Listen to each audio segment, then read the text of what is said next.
Hi friends, welcome back to our channel. ഇന്ന് നമുക്ക് വളരെ പെട്ടെന്ന് തന്നെ ഡോണറ്റ് തയ്യാറാക്കിയെടുക്കാം. നല്ല എളുപ്പമാണ് കേട്ടോ ഡോണറ്റ് തയ്യാറാക്കിയെടുക്കാനായിട്ട്. അപ്പോൾ ഈ ഡോണറ്റ് ഉണ്ടാക്കുന്നത് എങ്ങനെയെന്ന് നോക്കാം. ഈ ഡോണറ്റ് തയ്യാറാക്കുന്നതിന് വേണ്ടിയിട്ട് ഞാനിവിടെ 1/2 കപ്പ് ചെറിയ ചൂടുള്ള പാലാണ് കേട്ടോ എടുത്തിരിക്കുന്നത്. ഇനി ഇതിലേക്ക് 1 ടീസ്പൂൺ ഈസ്റ്റ് ചേർത്ത് കൊടുക്കാം. 2 ടേബിൾ സ്പൂൺ പഞ്ചസാരയും ചേർക്കാം. ഇനി തന്നെ 5 മിനിറ്റ് നേരത്തേക്ക് ഒന്ന് മാറ്റി വയ്ക്കാം. അപ്പോൾ അതായത് ഇപ്പോൾ നന്നായിട്ട് പൊങ്ങി വന്നിട്ടുണ്ട്. അപ്പോൾ ഇനി ഇത് ഇതിനകത്തേക്ക് 2 കപ്പ് മൈദ ഇട്ട് കൊടുക്കാം. പിന്നെ ഇതിനകത്തേക്ക് ആവശ്യത്തിനുള്ള ഉപ്പിട്ട് കൊടുക്കാം. ഞാനിപ്പോൾ 1 ടീസ്പൂൺ ഉപ്പ് ചേർത്തിട്ടുണ്ട്. പിന്നെ ഒരു ടേബിൾ സ്പൂൺ ഏതെങ്കിലും ഒരു റിഫൈൻഡ് ഓയിലും കൂടെ ചേർക്കാം കേട്ടോ. ബട്ടർ ഉണ്ടെങ്കിൽ ബട്ടർ ചേർത്താൽ മതി, വെളിച്ചെണ്ണ ചേർക്കണ്ട കേട്ടോ. അപ്പോൾ ഇതെല്ലാം കൂടെ നന്നായിട്ടൊന്ന് മിക്സാക്കി എടുക്കാം. മിക്സാക്കി എടുക്കണം. ഇങ്ങനെ കുഴച്ചെടുക്കും പോലെ എടുക്കരുത്, ഇങ്ങനെ ക്രംബിൾ ചെയ്തെടുക്കില്ലേ അതുപോലെ എടുക്കണം കേട്ടോ. കാരണം ഇതിനകത്തേക്കുള്ള വെള്ളം ആവശ്യത്തിന് ആദ്യം തന്നെ ചേർത്തിട്ട് കുഴച്ചില്ലെങ്കിൽ ഇത് ഈ ഹാർഡായി പോകും. ഇത്ര ആക്കി കഴിയുമ്പോൾ തന്നെ നമുക്ക് മനസ്സിലാവും ഇതിനകത്ത് എന്തോരം വെള്ളം ആവശ്യമുണ്ടെന്നുള്ളത്. അപ്പോൾ ഞാനിപ്പോൾ ഒരു 2 ടേബിൾ സ്പൂൺ ഒഴിക്കുന്നുണ്ട്. വീണ്ടും ഒന്നുകൂടെ ഇങ്ങനെ ക്രംബിൾ ചെയ്തെടുക്കാം, കുഴച്ചെടുക്കുകയല്ല, എല്ലാം കൂടി ഒന്ന് മിക്സ് ആക്കണുള്ളൂ. നമ്മുടെ ചപ്പാത്തി മാവിനേക്കാളും കുറച്ചുകൂടെ ഒരു അയഞ്ഞ മാവ് വേണം കേട്ടോ നമുക്ക് എടുക്കാനായിട്ട്.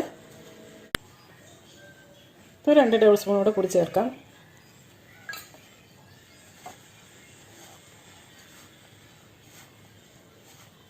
ഇനി ഇത് നന്നായിട്ട് നമുക്ക് കുഴച്ചെടുക്കാം. അപ്പോൾ അതായത് 1/4 കപ്പ് പാലാണ് കേട്ടോ ഞാൻ ചേർത്തിരിക്കുന്നത്. പാലിന് പകരം വെള്ളം ചേർത്താലും മതി കേട്ടോ. അപ്പോൾ അതായത് ഇപ്പോൾ ഇതുപോലെ കുഴച്ചെടുത്തിട്ടുണ്ട്. പക്ഷേ ഇത് പോരാ, ശരിക്കും ഒന്നുകൂടെ ഒന്ന് കുഴച്ചെടുക്കണം. അപ്പോൾ ഞാനിതൊരു വേറൊരു ഇതിനകത്തേക്ക് മാറ്റിയിട്ടുണ്ട് കേട്ടോ. ശരിക്കും കുഴച്ചെടുക്കാൻ എളുപ്പത്തിന് വേണ്ടിയിട്ട് നന്നായിട്ട് കുഴച്ചെടുക്കണം.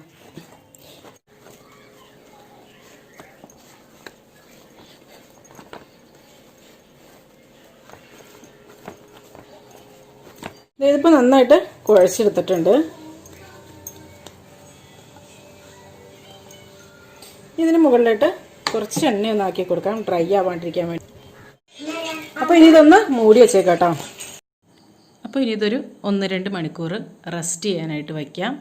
അപ്പോഴേക്കും ഇതൊരു ഡബിൾ സൈസായിട്ട് വരുന്നതാണ്. ഞാനൊരു 2 മണിക്കൂർ കഴിഞ്ഞ് പിന്നെയാണ് ഇത് ഓപ്പൺ ചെയ്ത് നോക്കിയത്. ഇത് കണ്ടില്ലേ, ഡബിൾ സൈസായിട്ട് വന്നിട്ടുണ്ട്.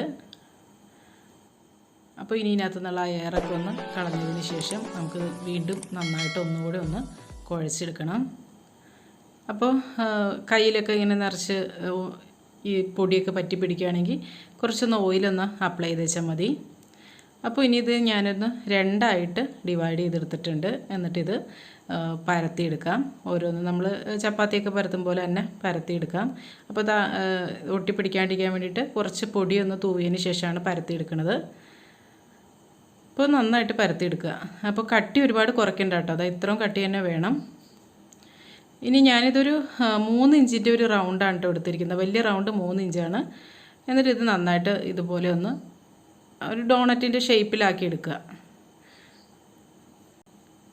അപ്പോൾ അതായത് ഇപ്പോൾ അതുപോലെ ഷേപ്പൊക്കെ ആക്കി എടുത്തിട്ടുണ്ട്. ഒരു 3 ഇഞ്ചിൻ്റെ റൗണ്ട് ഉണ്ടല്ലോ, അതിവിടെ ഒരു പൈപ്പ്, ഈ സ്റ്റീലിൻ്റെ പൈപ്പ് ഉണ്ടാവില്ല, അതൊന്ന് കട്ട് ചെയ്തെടുത്താണ്, കമ്പനിയിൽ തന്നെ കട്ട് ചെയ്യിപ്പിച്ച് കൊടുത്താണ്.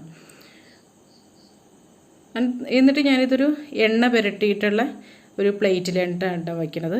അല്ലെങ്കിൽ ഇത് സ്റ്റിക്കായിട്ടിരിക്കുമല്ലോ, അപ്പോൾ അത് ഒഴിവാക്കാൻ വേണ്ടിയിട്ട് എണ്ണ പുരട്ടിയിട്ടുള്ള പ്ലേറ്റിൽ വയ്ക്കാൻ, അല്ലെങ്കിൽ പിന്നെ ബട്ടർ പേപ്പറിലിട്ട് വച്ചാലും മതി കേട്ടോ. അപ്പോൾ ഇതെല്ലാതും റെഡിയാക്കി എടുത്തിട്ടുണ്ട്.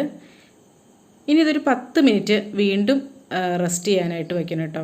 അപ്പോഴേക്കും ഇത് നന്നായിട്ട് വീർത്ത് വരും. ഇത് കണ്ടില്ലേ, ഇപ്പോൾ ഇത് നല്ല പോലെ പിന്നെയും വലുതായി വന്നിട്ടുണ്ട്. അപ്പോൾ ഇനി നമുക്കിത് ഫ്രൈ ചെയ്തെടുക്കാം. ഇതിപ്പോൾ എണ്ണ നന്നായിട്ട് ചൂടായിട്ടുണ്ട്.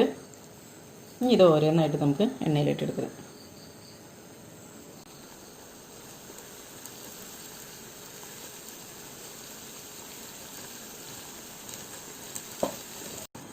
ഇനി ഇത് തിരിച്ച് മറിച്ച് നോക്കിയിട്ടൊന്ന് ഫ്രൈ ചെയ്തെടുക്കാം.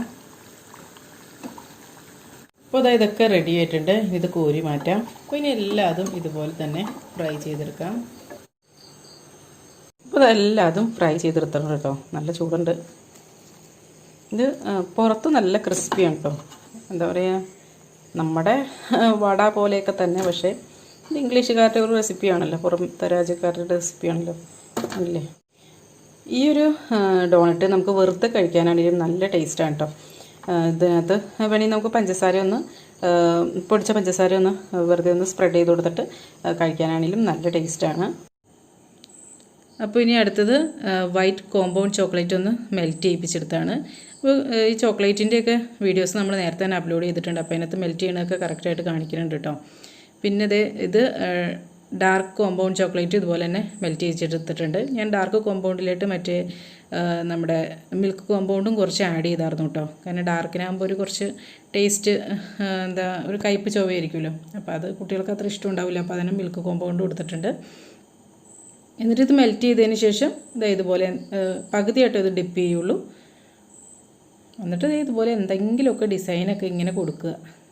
എളുപ്പത്തിനുള്ള ഒരു ഡിസൈൻ കൊടുക്കണമെന്ന് മാത്രമേ ഉള്ളൂ. പിന്നെ കുറച്ച് സ്പ്രിങ്കിൾസൊക്കെ ഉണ്ടെങ്കിൽ അതൊക്കെ ഇട്ട് കൊടുക്കാം. ഇതിപ്പോൾ ഒരു ചോക്ലേറ്റ് സ്ട്രാൻഡ്സ് ഇട്ട് കൊടുക്കുന്നുണ്ട്. പിന്നെ ഇത് മൾട്ടി കളറായിട്ടുള്ള കുറച്ച് സ്പ്രിങ്കിൾസൊക്കെ ആയിരുന്നു. അപ്പോൾ അതൊക്കെ ഇട്ട് കൊടുക്കാം. അതുകൊണ്ടോ എല്ലാതും റെഡിയാക്കി എടുത്തിട്ടുണ്ട്. അപ്പോൾ ഈ ചോക്ലേറ്റ് കഴിക്കാൻ ഇഷ്ടമില്ലാത്തവർക്കാണെങ്കിൽ നമ്മുടെ പൗഡേർഡ് ഷുഗർ ഇട്ടത് കഴിക്കാം. പൗഡേർഡ് ഷുഗർ അപ്ലൈ ചെയ്യുമ്പോൾ ഒരു അരിപ്പയിലൂടെ അരിച്ച് വേണ്ടിട്ട് ഇടാനായിട്ട്. അപ്പോൾ എല്ലാ സ്ഥലത്തോടും കറക്റ്റായിട്ട് വീണോളും. അപ്പോൾ ഇത്രയേ ഉള്ളൂ. നല്ല ടേസ്റ്റി ആയിട്ടുള്ള ഡോണറ്റ് റെഡി ആയിട്ടുണ്ട്.